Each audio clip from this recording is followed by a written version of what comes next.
Então, ó, que você tem que lembrar, por que que você usa o capacitor para fazer o defasamento? É por causa que o capacitor ele provoca o adiantamento da corrente. É só para você lembrar, ó, numa carga resistiva, a tensão ela está em fase com a corrente. Ó. Então, no mesmo instante que é o zero, ela vai atingir o máximo, vai para zero de novo, atinge o máximo negativo e volta para o zero. A tensão está em fase. No circuito indutivo, a tensão está adiantada, a corrente está atrasada de menos 90 com relação à tensão. E no capacitor, ela está adiantada de quanto? De 90 graus. Por isso que o cara coloca o capacitor lá para fazer o adiantamento da tensão com relação à corrente, para provocar o defasamento. Ela está adiantada de mais 90. Agora aqui é só para a gente observar a forma de onda em cada motor. Ó. No motor trifásico, por exemplo, onde você tem, que eu já consertei, ó, onde você tem a fase A, B e C, os ângulos defasados de quanto? 120 graus, então você aplica uma tensão defasada de 120 graus. No motor monofásico, enrolamento auxiliar, principal e auxiliar, geralmente auxiliar que você coloca em série com capacitor. Aí no trifásico você aplica uma tensão trifásica, vai aparecer nos enrolamentos uma corrente também trifásica, vai criar um campo magnético, esse campo magnético vai induzir uma corrente no rotor, que também vai criar um campo magnético contrário ao que originou, e esse campo magnético vai ser atraído pelo campo magnético estator. No motor monofásico, ele só tem uma tensão quando você aplica nele. Só que por causa do capacitor, aparece a corrente defasada de quanto? Na verdade, você não aplica. Agora, você não aplica nos terminais dele aqui, ó, duas tensões, é uma só.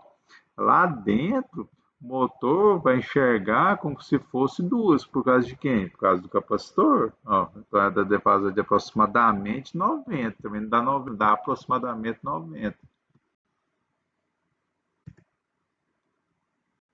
Justamente por causa do capacitor.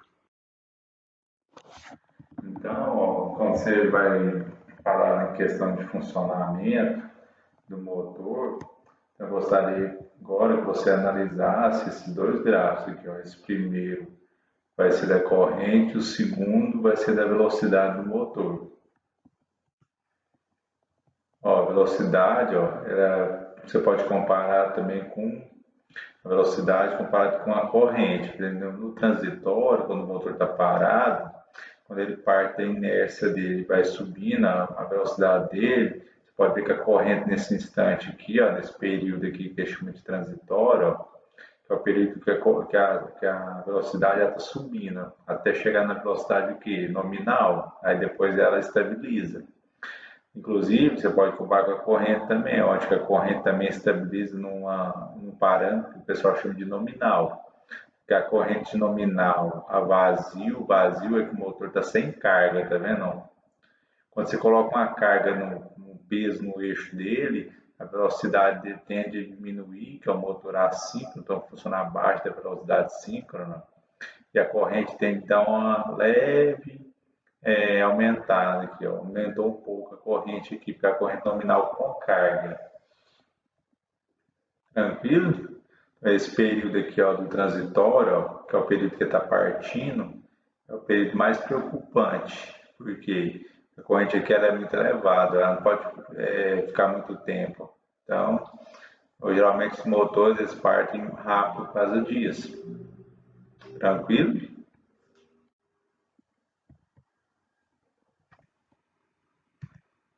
A velocidade do motor você pode calcular por essa fórmula aqui, ó, que ela é em função da frequência do número de polos. Então, se for 60 Hz, se o número de polos da máquina é 4 polos, você faz a conta aqui para você ver, dá 1.800 RPM. Já que o motor assíncrono, ele funciona abaixo da velocidade síncrona.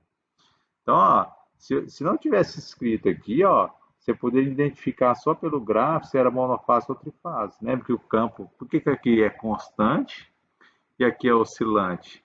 Porque se você se lembra do campo magnético girante, lá o campo magnético girante não varia ao longo do tempo, no monofásico, e no trifásico ele não é constante, isso se reflete lá na velocidade também. Por isso que o monofásico ele vibra mais do que o trifásico. O rendimento dele é pior do que o do trifásico. Justamente porque o início de tudo, aonde que ele originou, o campo magnético que varia ao longo do tempo, isso também vai se refletir lá na velocidade, se reflete no conjugado, na força do motor, no torque do motor.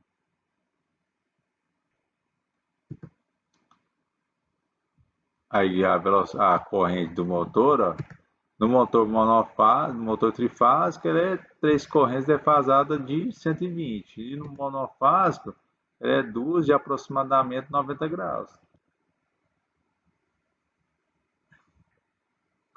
Aqui é só uma tabela, ela é antiga, aí dá para você ter uma ideia só do rendimento do trifásico, do monofásico e do fator de potência. Sempre esses fatores no trifásico eles são melhores do que no monofásico. Aí, ó, por exemplo, para você fazer a ligação do motor trifásico, por exemplo, aí você tem que lembrar do sistema de alimentação, né? ABC, pode ser tensão de linha ou tensão de fase.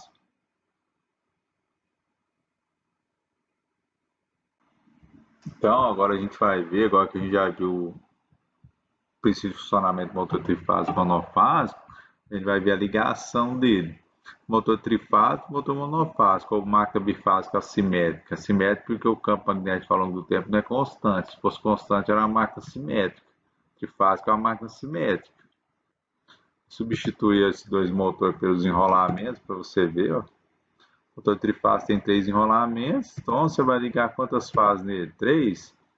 Primeiro você vai fazer o fechamento, né? Lembra que no trifásico tem aqueles fechamentos estrela, triângulo, delta, série paralela. Isso vai depender do número de terminais que você tem, o número de bobinas. Motor monofásico, ele tem dois enrolamentos, às vezes o enrolamento está dividido em dois, vocês vão ver agora mesmo.